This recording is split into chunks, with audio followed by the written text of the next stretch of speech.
Merci. Bonjour tout le monde. D'abord, la neurostimulation, c'est quoi? C'est quand on vient communiquer avec le système nerveux, habituellement en utilisant des petits courants électriques pour essayer de rétablir une activité normale ou non pathologique. Un exemple de ça, c'est la stimulation cérébrale profonde qui est utilisée, qui est approuvée comme traitement pour réduire les tremblements dans la maladie de Parkinson. Un défi avec la neurostimulation en général, c'est que il va y avoir vraiment l'efficacité de la neurostimulation va dépendre des nombreux paramètres de stimulation.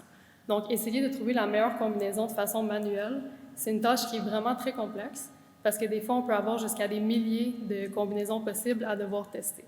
Donc, un outil qu'on peut utiliser pour relever ce défi-là, c'est de faire une recherche en boucle fermée et d'utiliser un algorithme d'optimisation itératif. Donc, rapidement, comment ça fonctionne? À chaque fois qu'on va délivrer une stimulation, on va aussi mesurer un marqueur de l'efficacité de la stimulation. Donc, dans l'exemple du Parkinson, ça pourrait être les tremblements.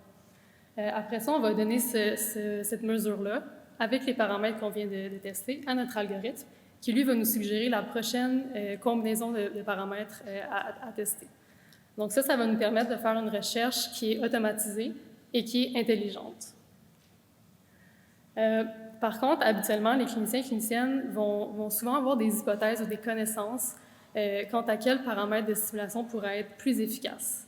Donc, est-ce qu'on ne pourrait pas intégrer ces connaissances-là dans notre algorithme d'optimisation pour tirer à la fois avantage des capacités computationnelles et de l'expertise humaine?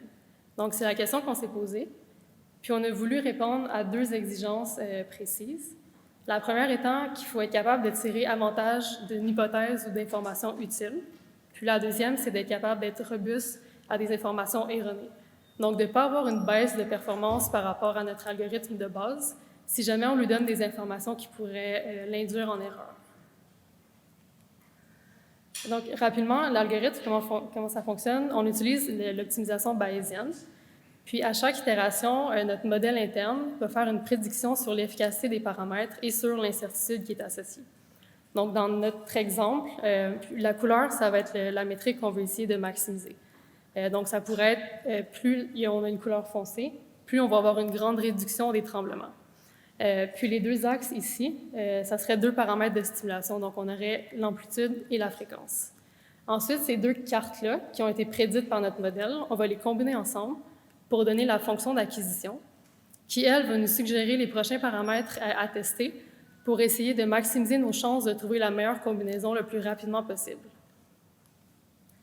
Donc, dans la version de l'algorithme qui va intégrer les connaissances cliniques, la première étape, c'est de modéliser ces connaissances-là dans notre espace d'optimisation. On peut voir ça un peu comme une région d'intérêt. Donc, par exemple, les connaissances pourraient provenir de la littérature ou de données de groupe.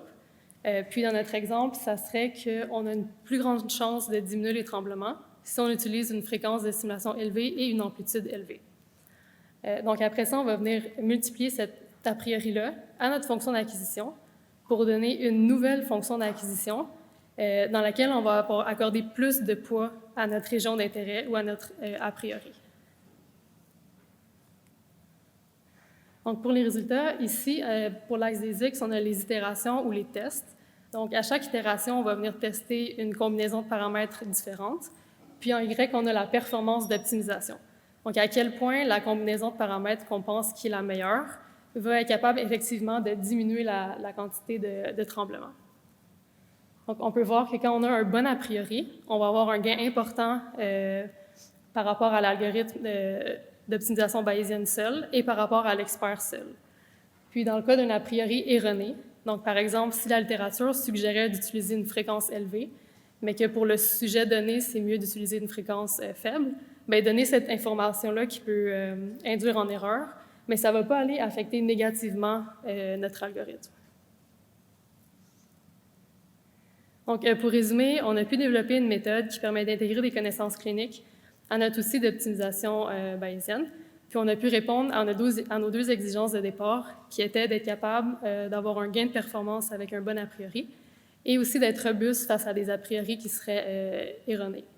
On a aussi testé notre algorithme dans d'autres exemples d'applications, comme pour optimiser des paramètres d'apprentissage machine, puis pour le développement de matériaux, puis on a pu obtenir des résultats très similaires.